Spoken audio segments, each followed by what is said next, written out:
Greetings everyone, my name is Dr. Jason Freeman. I'd like to welcome you all to my channel.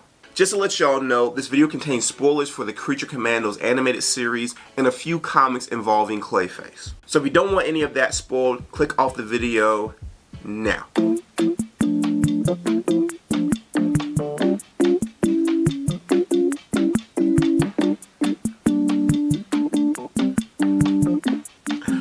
You've been warned. So back in December of 2024, James Gunn announced that a Clayface film was greenlit for the DCU based on a story from a script by famed horror director Mike Flanagan. Also in December of 2024, Clayface, voiced by Alan Tudyk, made his DCU debut in the 5th episode of the Creature Commandos animated series titled The Iron Pie. While some fans of DC Comics and various Batman-themed animated series may have some familiarity with this character, there's definitely more to this character than meets the eye. So here are 5 facts about Clayface, Gotham's shape-shifting supervillain you may not have known. Fact number 1. There's not just one Clayface. As of February 2025, when this video is being recorded, there have been 8 different versions of Clayface. There was the original Basil Karlo, who initially didn't have any superpowers, but later gained the ability to shapeshift. We'll talk more about him later. There was Matt Hagen, a treasure hunter who gained the ability to shapeshift after being exposed to radioactive protoplasm. He was a Clayface featured in Batman the Animated Series. There was Preston Payne, a Clayface who had acidic skin and who was held together by an exoskeleton. He was kind of like a shape-shifting vampire who had to drain the life force of others to survive, dissolving them in the process. There's Sandra Fuller, the first and only female Clayface. There's Todd Russell, a Clayface who was a serial killer who used his shape-shifting ability to prey on prostitutes. I wouldn't be shocked to see this version in the DCU, since the greenlit film will likely be a horror based on the person who wrote it. And most recently there's been Jonathan Williams, who was a firefighter who became Clayface after being caught up in an explosion. The one thing they all have in common is their ability to alter their appearance, making them a stealthy and extremely dangerous adversary for Batman and any other DC hero who has the misfortune of crossing their path. Fact number 2. The original Clayface was inspired by the actor Lon Chaney, who was known as the Man of 1,000 Faces. Lon Chaney was an American actor and makeup artist from Colorado Springs who gained fame in the early decades of the 20th century. Chaney portrayed many iconic characters, including the Hunchback of Notre Dame and the Phantom in the Phantom of the Opera.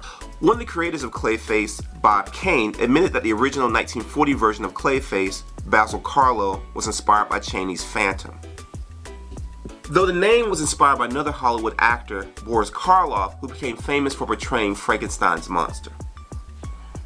Lon Chaney appeared in more than 150 films before his death in 1940. His son, Lon Chaney Jr., followed in his footsteps, portraying the iconic characters The Mummy and The Wolfman. Fact number 3. Several Clayfaces formed a team known as the Mud Pack. In a 4-part series written by Alan Grant and illustrated by Norm Brayfoyle, all the characters who called themselves Clayface up to that point were brought together to take on the Caped Crusader. The group was formed by Sandra Fuller, aka Lady Clay, who sought out Basil Karlo, the original Clayface, to form an alliance. Sandra and Basil then worked together to break out Clayface number 3, Preston Payne, from Arkham Asylum.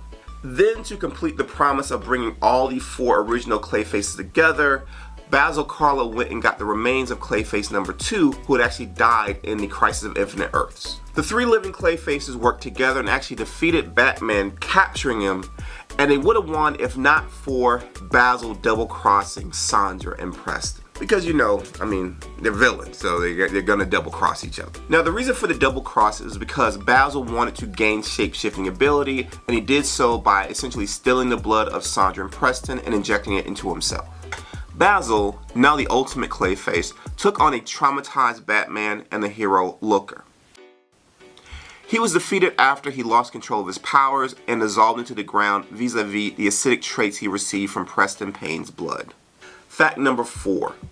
Cassius Payne is the only pure Clayface.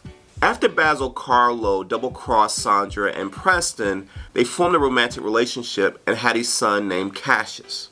Cassius is the only Clayface to be born with the Clayface powers, being that he had 2 Clayface parents. As part of being the only pure Clayface, he is stronger than either of his parents and is able to spawn new independent clay creatures who can bond with other beings, creating clay things.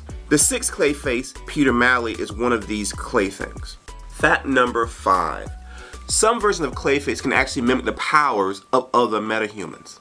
Lady Clay first appeared in DC Comics in 1985 as a member of the Strike Force Cobra. They took on a group of superheroes known as the Outsiders, including a superhero named Looker. Lady Clay escaped that encounter, but later she was able to take on the appearance and psychic and telekinetic powers of Looker to mentally torture Batman. In another instance, Basil Karlo faces off against Wonder Woman, whose original origin had her being sculpted out of clay and given life by her mother Hippolyta. So Basil is actually able to break down Diana into her original clay form, absorbing most of her power.